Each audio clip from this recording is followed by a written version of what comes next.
Hello. ये video Git और GitHub के बारे में है। गिट एक वर्जन कंट्रोल सिस्टम होता है जहाँ से हम अपने सोर्स कोड को मैनेज कर सकते हैं और बहुत सारी चीज़ें यूटिलिटीज़ हैं इसमें प्रोवाइडेड हैं। जैसे कि हम अपने कोड को चेंज कर सकते हैं, तो उसमें जो भी चेंजेस हैं हम उन्हें शो कर सकते हैं कि क्या हमने चेंज किया है अपने कोड में अब तक, पिछले वर्जन से न्यू वर्जन तक में। हम चेक पॉइंट्स क्रिएट कर सकते हैं बीच में अपने कोड को वापस रिट्राइव करने के लिए, पिछले वर्जन पे वापस जाने के लिए। ऐसी बहुत सारी चीज़ें हैं। और किसी रिमोट रिपॉजिटरी में, यानी कि जैसे गिटहब है, वहाँ पे हम सेव करने के लिए अपने कोड को इसका यूज़ कर सकते हैं।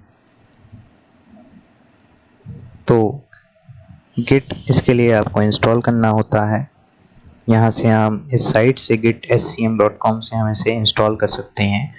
और कुछ बेसिक गिट्स कमांड्स होती हैं, जैसे कि git init, git add, जिससे हम एक फाइल को ऐड करते हैं।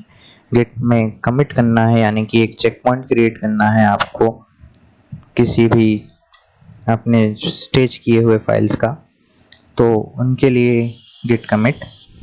यहाँ पे मैसेज कि हमने क्या अब तक किया है, तो उस तरह से गिट रिमोट, यहाँ पे रिमोट लोकेशन जो है उसको प्रोवाइड करने के लिए। और गिट पुश ओरिजिन मास्टर, तो पुश एंड पुल हम बाद में देखेंगे। वैसे कमांड लाइन का यूज़ करना बहुत ही ज़्यादा डिफ़िकल्ट हो जाता है कई बार, क्योंकि जैसे कि आपके पास में एक प्रोजेक्ट है, उस प्रोजेक्ट रिपॉजिटरी का एक्सेस 2-3 लोगों के पास में है, तो वो सभी के सभी उसमें चेंजेस कर सकते हैं। अब होता यह है कि एक व्यक्ति ने उसमें कुछ चेंजेस किए किसी फाइल के अंदर। अब आपके पास में उस फाइल का जो कोड था वो अब चेंज हो चुका है एक्चुअली वहाँ पर थोड़ा सा। आपके पास में जो कोड है यहाँ पे लोकली, आपने अगर उसको फैच नहीं किया, यानी कि जो भी कोड वहाँ पे अभी आया है, लेटेस्ट कोड, उसके अकॉर्डिंग आपने अपने कोड को चेंज नहीं किया और आपने अपनी मर्जी से अपने कोड को मॉडिफाई कर दिया, तो इसमें प्रॉब्लम्स हो सकती हैं। तो इसके लिए का हम इनका यूज़ नहीं करते। जे हमें अगर रिमोट रिपॉजिटरी से कोड को वापस लेना होता है तो हम पुल यूज़ करते हैं, और पुश का यूज़ करते हैं जब हमें कोड को यहाँ से वहाँ पर भेजना होता है। तो हम विजुअल स्टूडियो कोड का यूज़ करते हैं। काफ़ी अच्छा इंटरफेस है इसमें, ग्राफिक यूज़र इंटरफेस, जो कि गिट को मैनेज करने में हेल्प करता है। ये सारी कमांड्स की हमें बिल्कुल भी इसमें ज़रूरत नहीं होती है, गिट कमांड्स की। तो एक बार चेकआउट कर लेते हैं कि गिट इंस्टॉल है या नहीं। तो गिट वर्जन से हम देख सकते हैं कि गिट इंस्टॉल्ड है या नहीं। अब एक रिपॉजिटरी गिटहब पे क्रिएट करते हैं। सबसे पहले एक न्यू रिपॉजिटरी गिटहब पे क्रिएट करने के लिए इस रिपॉजिटरी का एक नेम दे देते हैं। इस रिपॉजिटरी का नेम है एग्जाम्पल। फिर इसके बाद में आप डिस्क्रिप्शन देना चाहें तो दे सकते हैं, रिपॉजिटरी पब्लिक या फिर प्राइवेट होगी। रीडमी फाइल जो होती है वो एक डिस्क्रिप्शन फाइल होती है। इसका एक्सटेंशन होता है .md, यानी कि मार्कडाउन लैंग्वेज में इसको लिखा जाता है, जहाँ पे हैशेस जो रहते हैं उनका यूज़ करते हैं हम। बहुत ही सिंपल लैंग्वेज है ये भी।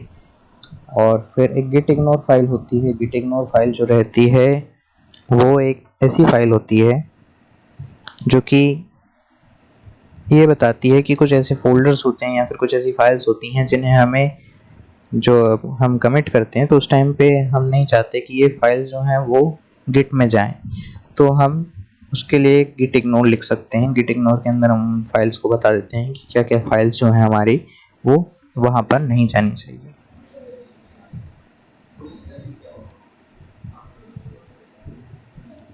तो गिट इग्नोर फाइल हम लिख सकते हैं।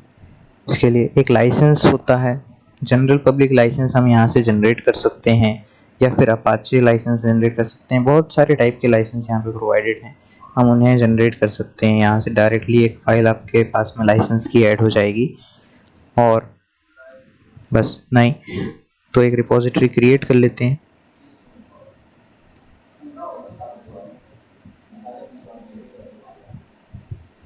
क्या हो गया?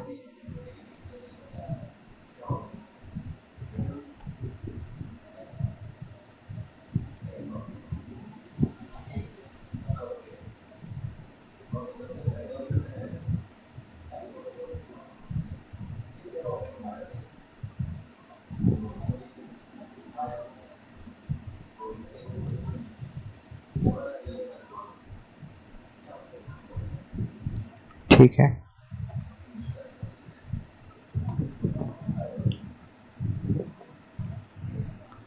तो एक न्यू रिपोजिटरी यहाँ पे क्रिएट हो जाती है।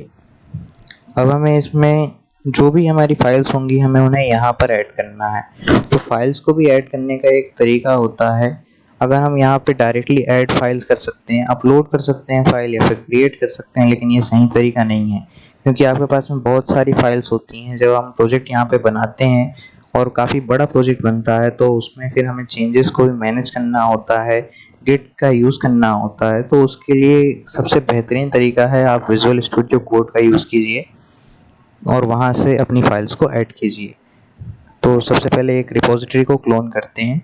ये हमारी रिपोजिटरी है और इस रिपोजिटरी का कोड हमें यहाँ से मिल जाएगा। HTTPS मेथड एक मेथड होती है जहाँ से हम इसे क्लोन कर सकते हैं। दूसरा तरीका है SSH और तीसरा है GitHub CLI जो अभी भी आया है। तो HTTPS सबसे कॉमन मेथड है। यहाँ से आपको बस URL को कॉपी करना है, यहाँ पे पेस्ट करना होता है और ये क्लोन होना शुरू हो जाता है। क्लोनिंग से पहले आपसे पूछा जाएगा कि आपको इसे किस फोल्डर में प्लेस करना है, तो हम इसे प्लेस कर देते हैं इस फोल्डर में।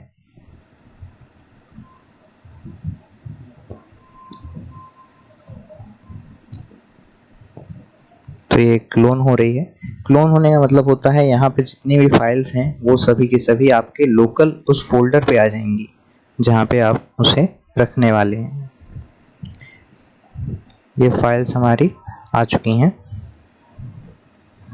अब इसे ओपन कर लेते हैं।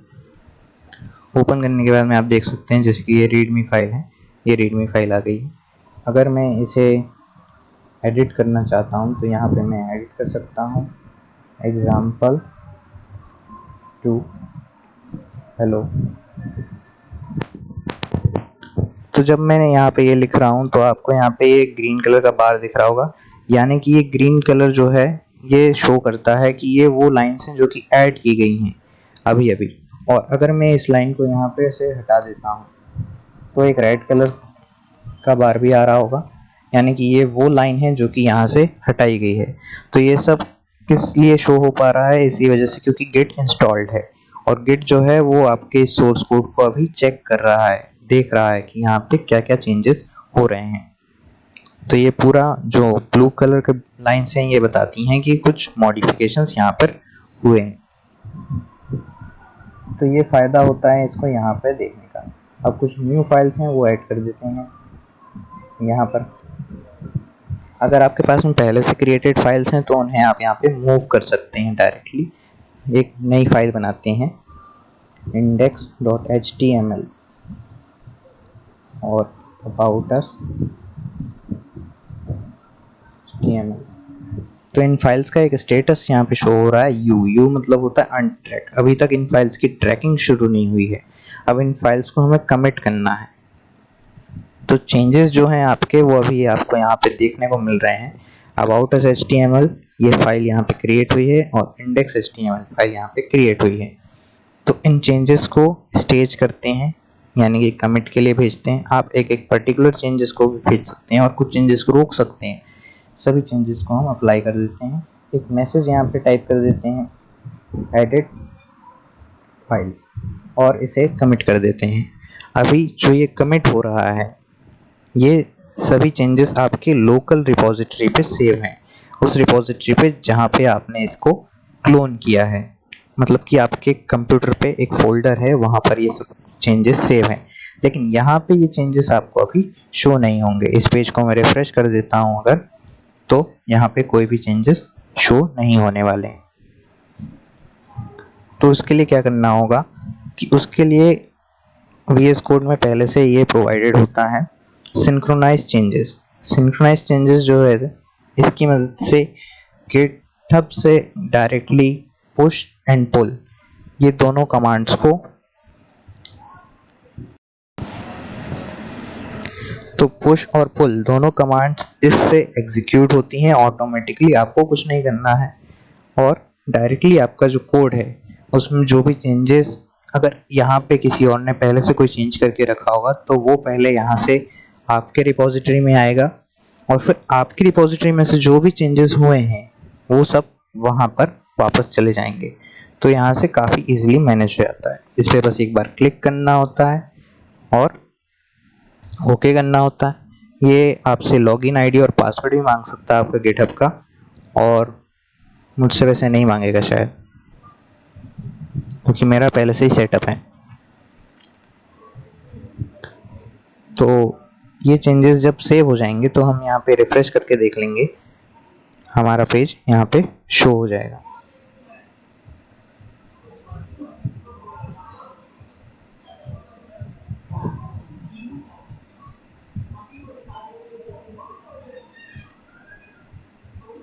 ये देखिए यहाँ पे सब कुछ सिंक्रोनाइज हो चुका है, इसलिए अब कुछ भी यहाँ पे दिखाई नहीं दे रहा है। अब जब यहाँ पे जाते हैं और इसे रिफ्रेश करते हैं तो ये फाइल्स यहाँ पे ऐड हो चुकी हैं। अबाउट अस HTML और इंडेक्स HTML, ये फाइल्स यहाँ पे ऐड हो चुकी हैं। और रीडमी MD में अब आप देख सकते हैं यहाँ पे कि ये जो फाइल है इसमें कुछ मॉडिफिकेशंस हुए हैं, और इस फाइल को अभी तक हमने स्टेज नहीं किया था, तो इसी वजह से ये फाइल में जो चेंज हुए हैं वो यहाँ पे अभी गए नहीं हैं। इस फाइल को हम जब चाहें तब भेज सकते हैं चेंज करके। अब अबाउट अस HTML में कुछ और भी मॉडिफिकेशन कर देते हैं।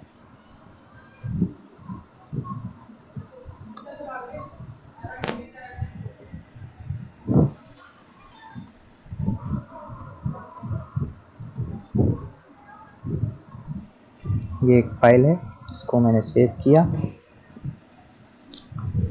अब यहाँ पे आकर के आप देख सकते हैं कि इस फाइल में पहले क्या था और अब क्या है। पहले कुछ भी नहीं था और अब इस फाइल में ये सारी लाइंस ऐड हुई हैं। तो ये एक वर्किंग ट्री के फॉर्म में आपको दिखा देगा, जो भी चेंजेस आपने किए हैं अब तक उन सभी को यहाँ पे शो किया जाएगा। आप चाहें तो यहाँ से देख सकते हैं क्या क्या ऐड हुआ है, क्या हटाया गया है, कोई भी मॉडिफिकेशन है आप उसे यहाँ से मैनेज कर सकते हैं। तो ये सब चेंजेस जो हैं इन्हें भी हम कमिट कर देते हैं और यहाँ पे लिखते हैं मैसेज एडिटेड अबाउट अस, और ये कमिट कर दिया। कमिट हो जाने के बाद में अब जो पिछला वर्जन है और अभी जो वर्जन है वो दोनों सेम हो गए। अब वापस से आते हैं गिटहब पे।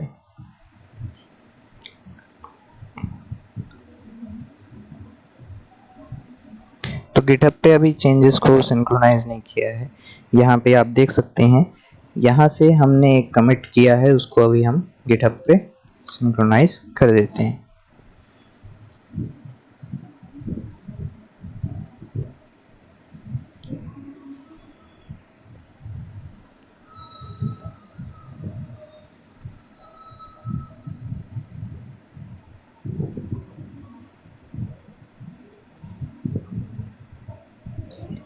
ये चेंजेस अब यहाँ पे देखते हैं। तो यहाँ पे आपको दिख रहा होगा ये जो फाइल्स हैं इनके साथ में एक मैसेज है एडिटेड अबाउट अस, और ये वो फाइल्स हैं। यहाँ पे अब हम देखते हैं कमिट्स, जितने भी हमने कमिट्स किए हैं वो यहाँ पर आपको शो होंगे। इनिशियल कमिट, दूसरा कमिट जो था उसमें मैसेज दिया था edit files, edited about us. तो आप चेक कर सकते हैं कि इन कमिट्स पे आपका कोड जो था वो कैसा था। ये पिछले वर्जन से हमारे फाइल्स के, ठीक है। तो इस तरीके से हमारा गिटहब वर्क करता है। अब आते हैं गिटहब पेजेस पर। तो सेटिंग में जाकर के आप अपने स्टैटिक पेजेस को गिटहब पे ही पब्लिश कर सकते हैं, शो कर सकते हैं। ये एक सेक्शन होता है सेटिंग में, गिटहब पेजेस। गिटहब पेजेस में आप अपनी रिपोजिटरी का मास्टर ब्रांच डाल दीजिए और एक थीम अगर चूज करना चाहें तो कर सकते हैं। सोर्स बता दीजिए किस फोल्डर से आपको उसको सर्व करना है और ये सेव हो जाएगा।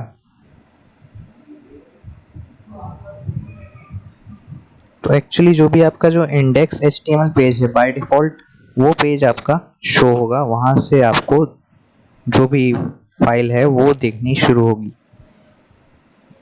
GitHub pages, your site is published at Ashutosh github.io.examples। Actually GitHub pages को पहले सेटअप करना होता है और गिटहब पेजेस पे जो यूआरएल देना होता है आपको, वो आपका ही यूजर नेम होना चाहिए, आपका यूजर नेम .github.io। तो इस नाम से आपको एक होस्टिंग रिपॉजिटरी बनानी होती है। उसके लिए भी कुछ प्रोसेस होते हैं, वो आप नेट पे सर्च कर सकते हैं डायरेक्टली। और उस रिपॉजिटरी को बनाने के बाद में फिर जो भी आप गिटहब पेजेस डिप्लॉय करेंगे वो आपके इसी यूआरएल से शो होंगे। जैसे कि इसे अभी मैं ओपन करूंगा तो यहाँ पे कुछ दिखाई नहीं देगा, लेकिन अगर मैं index.html फाइल को यहाँ पे थोड़ा सा चेंज कर देता हूँ, जैसे कि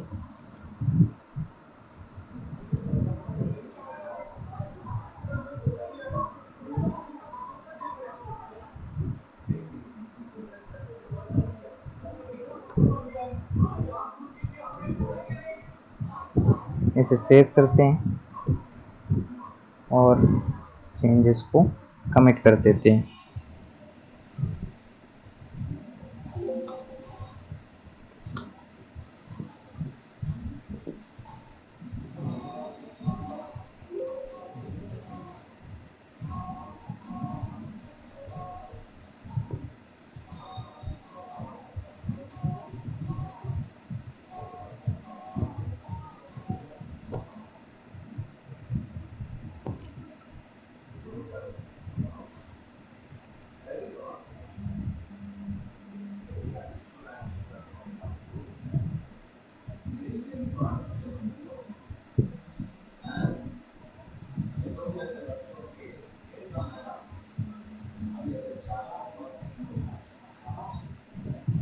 तो index.html में कुछ चेंजेस अभी मैंने किए हैं, आप देख सकते हैं वो चेंजेस यहाँ पे आ गए हैं। अब जब उस साइट पे जाएंगे गिटहब पेजेस पे,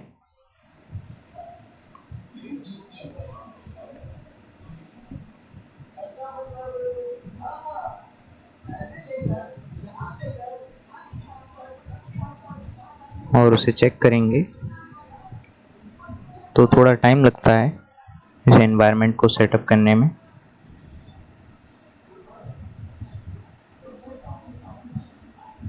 ये देखिए, ये आपकी जो रिपॉजिटरी है वो डायरेक्टली यहाँ पे सर्व हो रही है इस यूआरएल के थ्रू। तो कोई भी स्टैटिक जो आपका प्रोजेक्ट होता है स्टैटिक साइट्स का, वो आप इसमें डिप्लॉय कर सकते हैं इस तरीके से। Thank you.